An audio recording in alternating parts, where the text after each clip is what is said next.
Polícia Trânsito Nacional Município Dili considera cidadão siranebe para carreta com motor aro biru hodi contra lei Código Estrada é mala normal.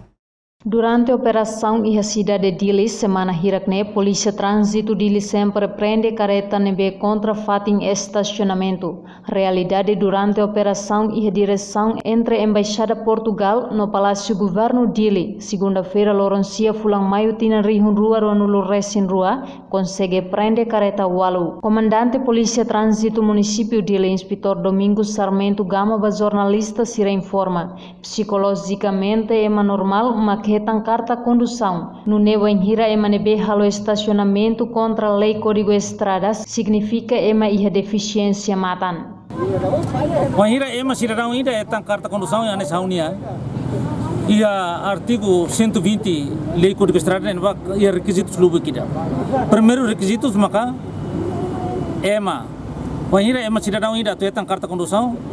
Nia tem que matan dia. Matan dia, quer dizer que lá os matan dele. Los galera mataat label é carta condução.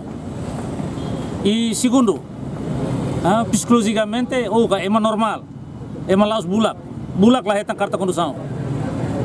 E tu ir fale maka é malatene le no hakerek mus lah é carta condução. Se halo estacionamento, halo paragem ainda pe, sinais coloca ela dengan kata bandu atau halo paragem maka para significa ne mataat. Los galera. Se matan dia ni hare hela sinais ni label para. Los galera. Ema mataat. Ema ita considera ema sirabe. Halo estacionamento iha sinais ida colocane maka sira la cumpre sira halo estacionamento na fati significa cidadão ne mataat. E segundo, ita consideramos cidadão ne anessa ema la normal. Ema la normal la significa la conhece. Sinais sira ne tambania la normal. Ema bulak.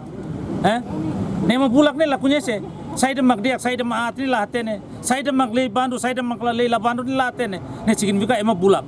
Kerja ke ema nemos kategori cirai dan memang halo estacionamento ne ema bulak. Se mau imos kerja ke ne atene sinai sia, ne compreende e cumpre. Lá pouco viola. Comandante Nehusuba Público Liliu ba ex-titular Sirato acompanha informação hodidiak no labele fossala bebek ba pentel Liliu Polícia Trânsito. Durante Polícia Trânsito Município Dili sempre hala operação, mas que dificuldades, menos recursos no facilidades. Reportagem da Zaveira Televisão Timor Post.